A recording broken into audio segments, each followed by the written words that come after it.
Hello students, मैं दिलीप कुमार आप लोगों का अपना चैनल स्मार्ट स्टेनो पे सभी का स्वागत करता हूं।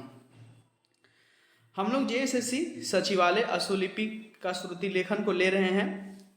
अब इसमें जो 50 का स्पीड जो हम लोग लेते थे ना, 50 का स्पीड दूंगा और 80 का स्पीड भी इसमें ऐड कर दूंगा, क्योंकि इसमें बहुत सा स्टूडेंट मुझे बोल रहे हैं कि सर मुझे थोड़ा सा स्पीड बनाइए, थोड़ा सा दीजिए। कि 50 का तो मैं लिखता ही हूँ और 80 का भी थोड़ा सा लिखूंगा। और मैं आप लोगों को एक चीज़ बता देना चाहता हूँ कि 80 का स्पीड आप लोग का मैं जो दूंगा ना, उससे आप 60 का और 70 का भी स्पीड मेंटेन करके लिख सकते हैं।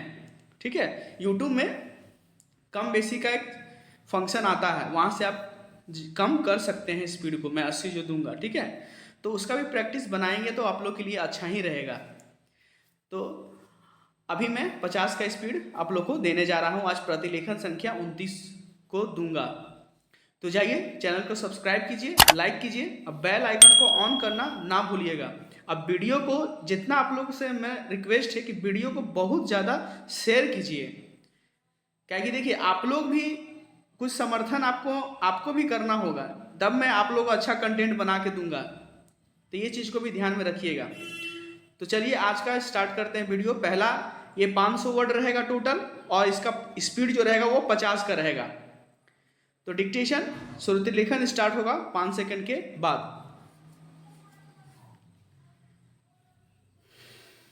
स्टार्ट।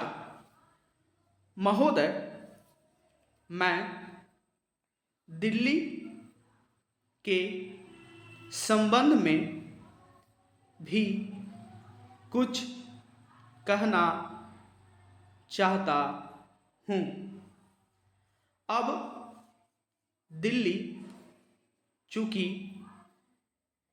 केंद्र शासित क्षेत्र है और दिल्ली को केंद्र शासित क्षेत्र माना गया है, तो स्वभावतः दिल्ली वालों को यह आशा थी कि केंद्र से शासित होने से यहाँ पर उन्नति होगी और यहाँ के लोगों को कुछ सुविधा मिलेगी, संतोष प्राप्त होगा।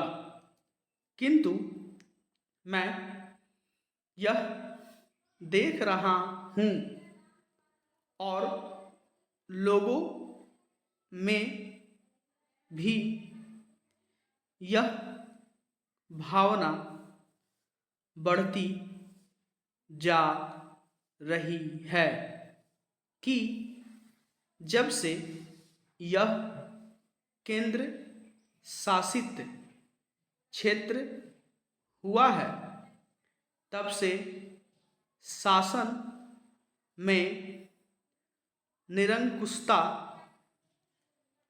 आने लगी है और लोगों की और ध्यान कम दिया जाने लगा है।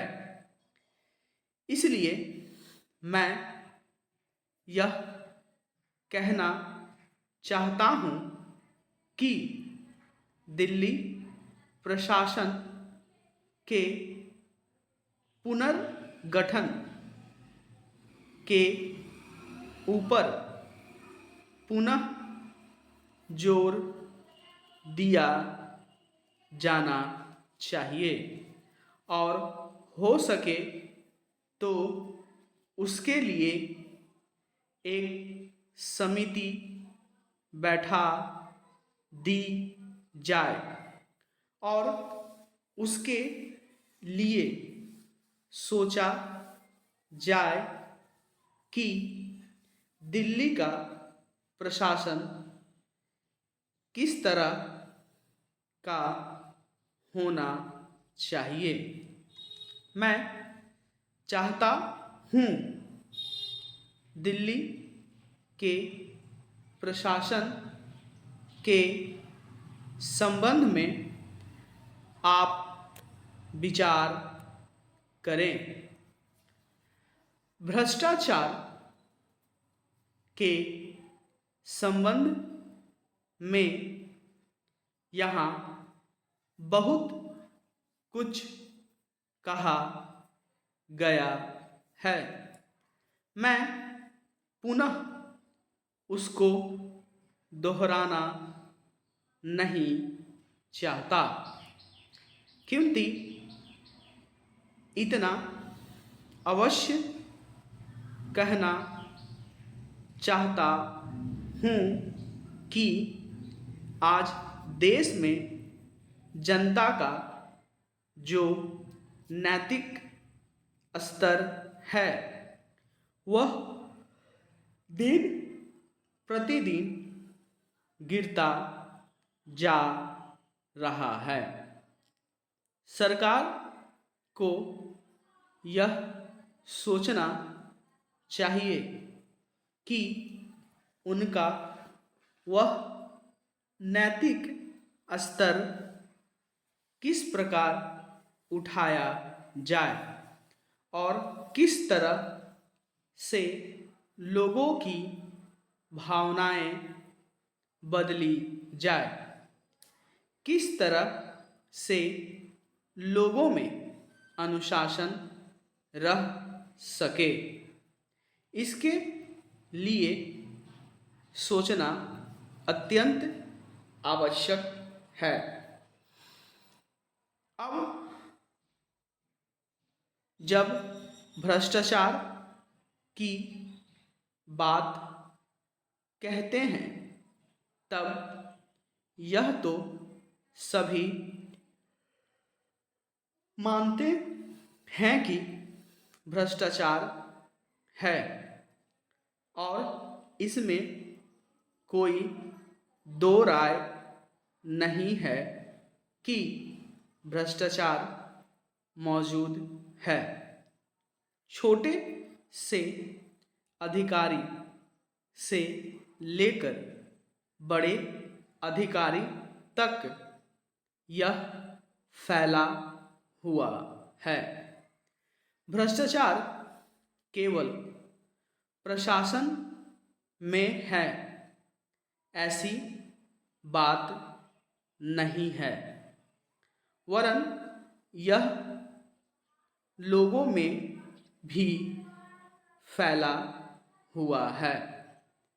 जब करों की अदायगी का प्रश्न आता है तब लोग दो दो खाते बना लेते हैं और आयकर की चोरी करने का प्रयत्न करते हैं और कर से बचने के लिए भ्रष्टाचार करते हैं। जैसे बगैर दोनों हाथ के ताली नहीं बज सकती, ठीक वही बात भ्रष्टाचार के संबंध में लागू होती है। भ्रष्टाचार के निवारण के लिए जितना अधिकारियों का कर्तव्य है उतना ही कर्तव्य जनता का है। अधिकारियों को तो सतर्क रहना ही चाहिए, क्योंकि यह जो संसद है वह कानून बनाकर उनके हाथ में दे देती है। उसका कार्यान्वयन करने के लिए जनता और नौकरशाही को सहयोग से कार्य करना चाहिए। तो मैं समझती हूँ कि इन केंद्रों के साथ साथ बेसहारा महिलाओं के लिए, जो कि समाज से तिरस्कृत हैं, ऐसी महिलाओं के लिए जगह जगह इस प्रकार के केंद्र खुलने चाहिए, जहां उन्हें रोजगार सिखाया जाए और साथ ही साथ आर्थिक रूप से स्वतंत्र बनाने की तरफ भी प्रयत्न किया जाए। इस विषय में मेरा एक सुझाव है कि जो बच्चे अनाथ हैं, जो बेसहारा महिलाएं हैं, उनकी तरफ हमारी पूरी कोशिश होनी चाहिए कि जो अनाथ बच्चे हैं, जो समाज से तिरस्कृत हैं, जिनको अवहेलना की दृष्टि से देखा जाता है, उनके लिए केंद्र बनाए जाएं। पूर्ण विराम। तो ये हम लोगों का टोटल 500 शब्द हम लोगों ने लिखा है और ये स्पीड जो था वो 50 का स्पीड था। लिखने के बाद ट्रांसक्राइब जरूर करेंगे। अब जो हम लोग नेक्स्ट लिखेंगे श्रुति लेखन, वो 80 का लिखेंगे। तो 80 के श्रुति लेखन को लिखने के लिए श्रुति लेखन स्टार्ट होगा 5 सेकंड के बाद। स्टार्ट। महोदय, मैं दिल्ली के संबंध में भी कुछ कहना चाहता हूँ। अब दिल्ली चूंकि केंद्र शासित क्षेत्र है और दिल्ली को केंद्र शासित क्षेत्र माना गया है, तो स्वभावतः दिल्ली वालों को यह आशा थी कि केंद्र से शासित होने से यहाँ पर उन्नति होगी और यहाँ के लोगों को कुछ सुविधा मिलेगी, संतोष प्राप्त होगा। किंतु मैं यह देख रहा हूँ और लोगों में भी यह भावना बढ़ती जा रही है कि जब से यह केंद्र शासित क्षेत्र हुआ है, तब से शासन में निरंकुशता आने लगी है और लोगों की ओर ध्यान कम दिया जाने लगा है। इसलिए मैं यह कहना चाहता हूँ कि दिल्ली प्रशासन के पुनर्गठन के ऊपर पुनः जोर दिया जाना चाहिए और हो सके तो उसके लिए एक समिति बैठा दी जाए और उसके लिए सोचा जाए कि दिल्ली का प्रशासन किस तरह का होना चाहिए। मैं चाहता हूँ दिल्ली की प्रशासन के संबंध में आप विचार करें। भ्रष्टाचार के संबंध में यहाँ बहुत कुछ कहा गया है, मैं पुनः आप उसको दोहराना नहीं चाहता, किंतु इतना अवश्य कहना चाहता हूँ कि आज देश में जनता का जो नैतिक स्तर है वह दिन प्रतिदिन गिरता जा रहा है। सरकार को यह सोचना चाहिए कि उनका वह नैतिक स्तर किस प्रकार उठाया जाए और किस तरह से लोगों की भावनाएं बदली जाए, किस तरह से लोगों में अनुशासन रह सके। इसके लिए सोचना अत्यंत आवश्यक है।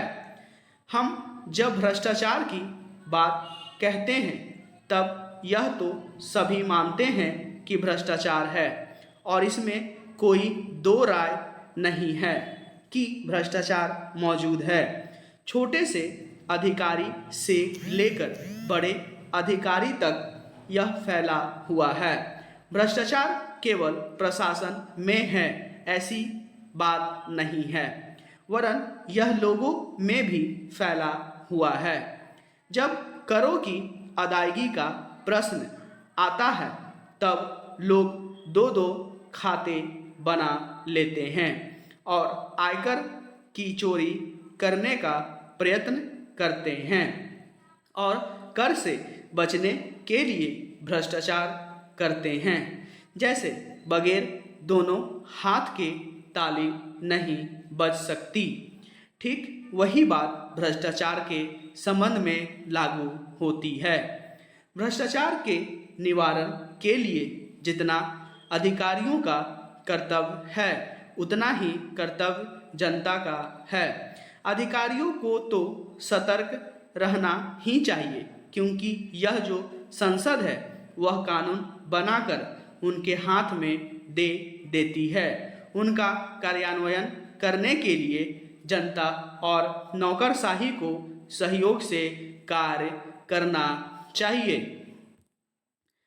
मैं समझती हूँ कि इन केंद्रों के साथ साथ बेसहारा महिलाओं के लिए जो कि समाज से तिरस्कृत हैं, ऐसी महिलाओं के लिए जगह जगह इस प्रकार के केंद्र खुलने चाहिए जहां उन्हें रोजगार सिखाया जाए और साथ ही साथ आर्थिक रूप से स्वतंत्र बनाने की तरफ भी प्रयत्न किया जाए। इस विषय में मेरा एक सुझाव है कि जो बच्चे अनाथ हैं, जो बेसहारा महिलाएं हैं, उनकी तरफ हमारी पूरी कोशिश होनी चाहिए कि जो अनाथ बच्चे हैं, जो समाज से तिरस्कृत हैं, उनको अवहेलना की दृष्टि से देखा जाता है। पूर्ण विराम। ये हम लोग का देखें, हम लोग ये 80 का स्पीड था। जिनका 50 से ज़्यादा स्पीड है, ठीक है, उन्हीं के लिए जो है आगे लिख सकते हैं वो, ठीक है। और स्पीड बढ़ाना भी चाहिए, जितना स्पीड रहेगा आपके लिए बहुत अच्छा रहेगा, एग्जाम में किसी तरह का कोई दिक्कत नहीं होगा, ठीक है। तो 50 का स्पीड जो दिए हैं वो तो लिखना ही है, जैसे 80 का जो पूछेगा वही पूछेगा। और 80 का जो स्पीड मैं दे रहा हूँ उससे क्या होगा कि आप लोग 60 का और 70 का स्पीड को भी लिख सकते हैं उसमें, ठीक है ना। मैं बताया हूँ, पहले भी बता रहा हूँ, फिर बता रहा हूँ कि यूट्यूब में एक सेक्शन आएगा वीडियो चलाने के समय, आप वहाँ से उसको घटा सकते हैं। 80 का डिक्टेशन जो है उसको घटा करके 60-70 का लिख सकते हैं आप लोग। तो हम लोगों ने ये आज वीडियो देख लिया है, टोटल 500 शब्द लिया है दोनों के लिए, 50 का भी और 80 का भी, ठीक है। उसी तरह हम लोग कल नेक्स्ट मिलेंगे, नए श्रुति लेखन को लेंगे, ठीक है। तब तक के लिए धन्यवाद।